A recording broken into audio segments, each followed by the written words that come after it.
বন্ধুরা, তোমরা অনেকে কমেন্ট করে জানতে চেয়েছিলে যে অনুমা বাড়িতে থাকে না, কোথায় থাকে। আমি এই মাছগুলো এখন উঠে দিই, তারপরে আমি তোমাদের বলবো। যে জিরাটা বেটে রেখেছিলাম আমি দিয়ে দিয়েছি। দেখো পুঁই শাকের চচ্চড়িটা হয়ে গেছে।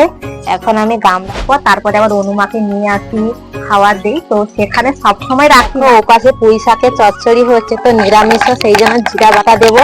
দেখো এখন আমি শিলে ভালো করে জিরাটা বেটে দিই। নমস্কার বন্ধুরা, তোমরা সবাই কেমন আছো? কমলা ব্লকে আরো একটা নতুন পর্বে তোমাদের সবাইকে স্বাগত জানাই। তো বন্ধুরা দেখো, আমি দুপুরবেলা রান্না করতে এসেছি। ভাত হাঁড়িটা হয়ে গেছে, এখন তরকারি শাক রান্না করব।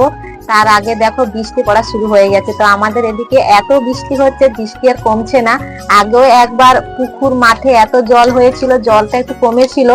আবার যে বৃষ্টি শুরু হয়ে গেছে, পুকুর ঘাট মাঠ সব ডুবে গেছে, আর অনেকটা করে জল হয়ে গেছে। তো আমার চানও করা হয়ে গেছে, আমি জলও নিয়ে চলে এসেছি, এখন রান্না করব।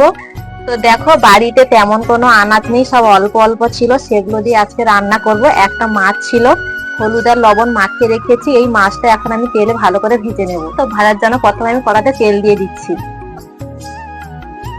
আর এত বৃষ্টি হচ্ছে, বাজার যাওয়ারও মতন পদ নেই যে আনাজ শাক নিয়ে আসবে আমি ঠিকঠাক মতন রান্না করব। তো বর্ষাকালে যা আছে আমি সেটা দিয়েই রান্না করব।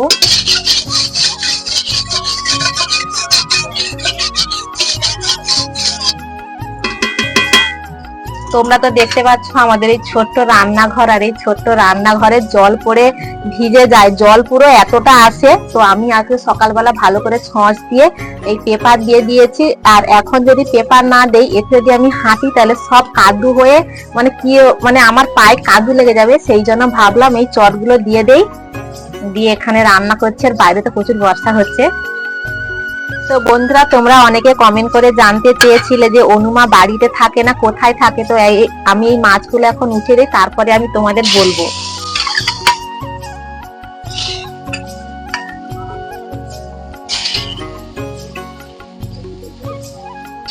দেখো এই একটা মাছই আজকে রান্না হবে, তো বেশি কোনো মাছ নেই।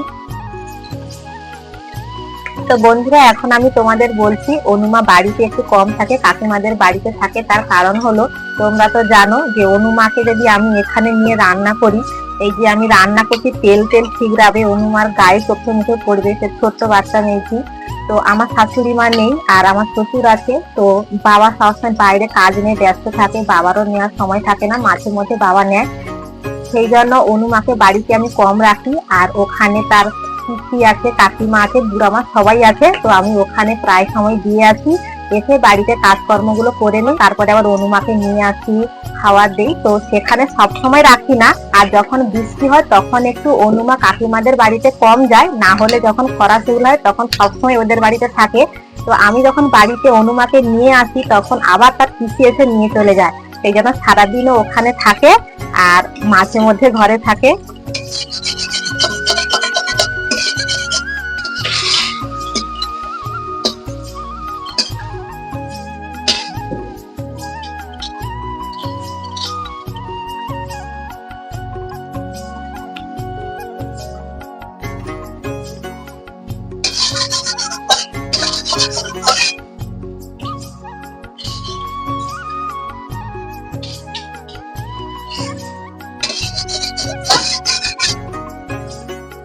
তো বন্ধুরা, আমি যে কালকেরও রান্না করেছিলাম পুঁই শাকের চচ্চড়ি, সেদ্ধ করিনি, আজকেরও করবো না। কালকের একটু বেশি রান্না করেছিলাম, কিন্তু আজকের একটু অল্প অল্প রান্না হবে।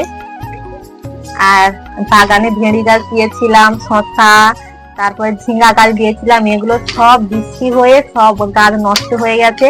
তো ভেড়ি গাছটা মাঠে আছে, হবে নাকি জানি না। তো 2-3 দিন আগে বর্ষা ছিল না, খুব সুন্দর গাছগুলো হয়েছিল। তো এখন এত বৃষ্টি হচ্ছে, হয়তো আর ভেড়ি গাছ হবে না, সব ডুবে যাবে। মানে আমরা যেটুকু আনাজ দিয়েছিলাম বাড়িতে করে খাবো বলে, সেটুকু আনাজ খাওয়া হবে না। তো এখন একটু কষ্ট করে খাই, মানে আমরা খাচ্ছি। তো জল বর্ষা থামলে হয়তো আনাজপত্র নিয়ে আসতে হবে, নাহলে কি করবো, এত বৃষ্টি হচ্ছে, বার আনার সময় মানে মানে বার হয়ে যে বাজার যাবে সেটুকুও তার নেই, এত বৃষ্টি। তো বন্ধুরা দেখো, মাছটা আমি ভালো করে সমড়ে নিয়েছি, এখন আমি কড়াতে উঠিয়ে নিচ্ছি। অল্প মাছ, সমড়াতে বেশি সময় লাগেনি, অল্প সময় হয়ে গেছে।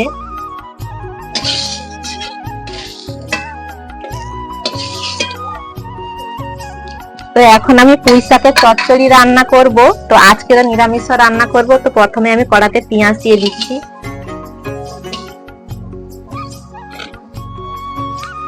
তো পুঁই শাকের চচ্চড়িতে কালকেরও কাঁঠাল বীজ দিয়েছিলাম, আজকেরও দিয়েছি, খেতে ভালো লাগে।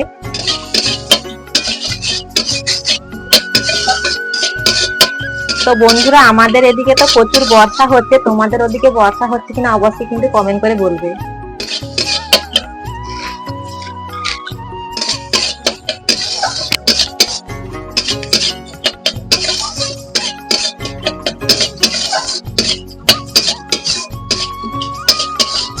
দেখো পেঁয়াজটাকে আমি হালকা তেলে ভালো করে ভেজে নিয়েছি, এখন সম্রা ফুটন দেব। তো যে কোনো চচ্চড়িতে সম্রা ফুটন দিলে খেতে ভালো লাগে আর সেনও ভালো লাগে, সেই জন্য সম্রা ফুটন দেব।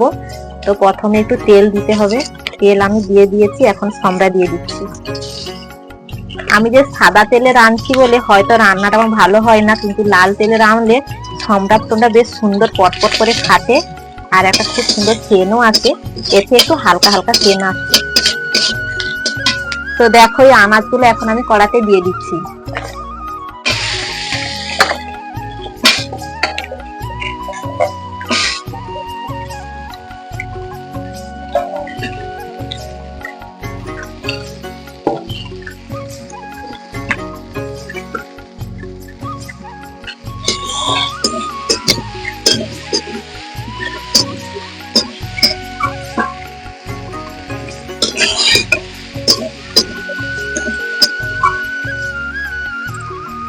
তো পুঁই খাড়া যে চচ্চড়িটা আমি রান্না করছি, তো সেদ্ধ না করলে বেশি করে জল দিলে হয়ে যাবে, কিন্তু আমি যে ঝোল রান্না করব এই পুঁই খাড়াটা কিন্তু ঝোলে সেদ্ধ করতে হবে, ঝোলে না সেদ্ধ করলে খেতে ভালো লাগে না।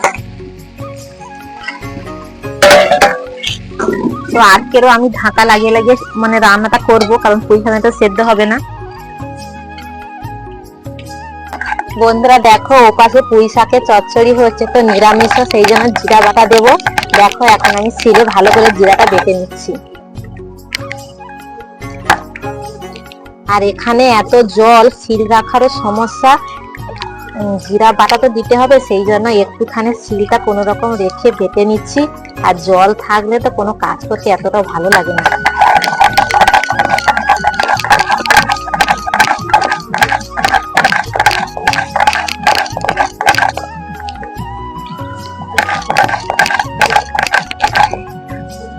তো জিরার সাথে পেঁয়াজ দিলে ভালো হতো, পেঁয়াজ আর দেইনি, এমনি জিরা বেটে দিয়ে দেব।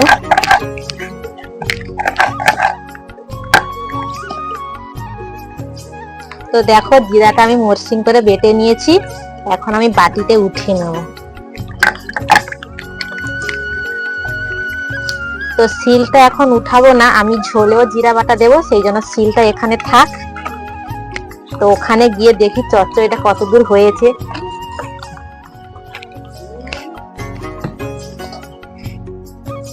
চচ্চড়ি ঢাকনাটা আমি একবারও খুলিনি, তো এই প্রথমবার খুলে দেখবো, দেখি সেদ্ধ হয়ে গেছে কিনা।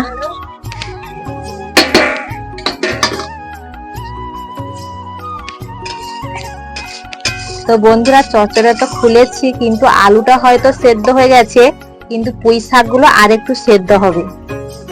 তো এখন জিরা বাটা আমি দেবো না, আর একটু ঢাকিয়ে দেবো। আলু সেদ্ধ হয়ে গেছে, কিন্তু পুঁই শাক এখনো সেদ্ধ হয়নি, মানে পুঁই শাক না পুঁই খাড়াগুলো এখনো সেদ্ধ হয়নি। আর পুঁই খাড়া না সেদ্ধ হলে খেতেও ভালো লাগবে না, স্বাদ টেস্ট কোনো লাগবে না, এই জন্য আর একটু ঢাকিয়ে দিই। সেদ্ধ হলে তারপরে নামিয়ে আসার পর জিরা বাটা দিয়ে দেবো। তো বন্ধুরা যে জিরাটা বেটে রেখেছিলাম আমি দিয়ে দিয়েছি। দেখো পুঁই শাকের চচ্চড়িটা হয়ে গেছে, এখন আমি গামলাতে ঢেলে নিয়েছি। আর পুঁই শাকের চচ্চড়িতে কোনো রস রাখিনি, গায়ে মাখামাখি রান্না করেছি। তো পুঁই শাকের চচ্চড়িটা হয়ে গেছে, এখন আলু আর পুঁই খাড়া সেদ্ধ করবো, মাছের ঝোল হবে। তো আমি যে মাছটা রান্না করছি ও মাছে পুঁই খাড়া দিলে ভালো লাগবে না, কিন্তু শুধু আলু খেতে ভালো লাগে না, সেই জন্য পুঁই খাড়া দিয়েছি। দেখো চচ্চড়ি হয়ে গেছে।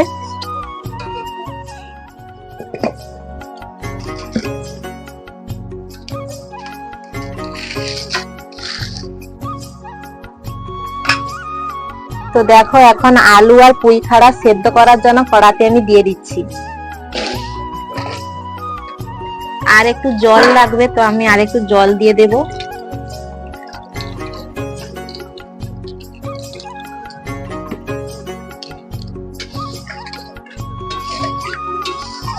আর জলের সাথে একটু লবণ দিয়ে দিচ্ছি যাতে সেদ্ধটা খুব তাড়াতাড়ি হয়ে যাবে।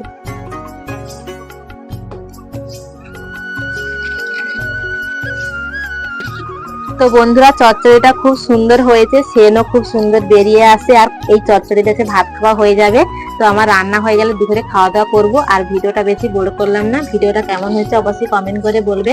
আর ভালো লাগলে প্লিজ লাইক সাবস্ক্রাইব করে আমাদের পাশে থাকো।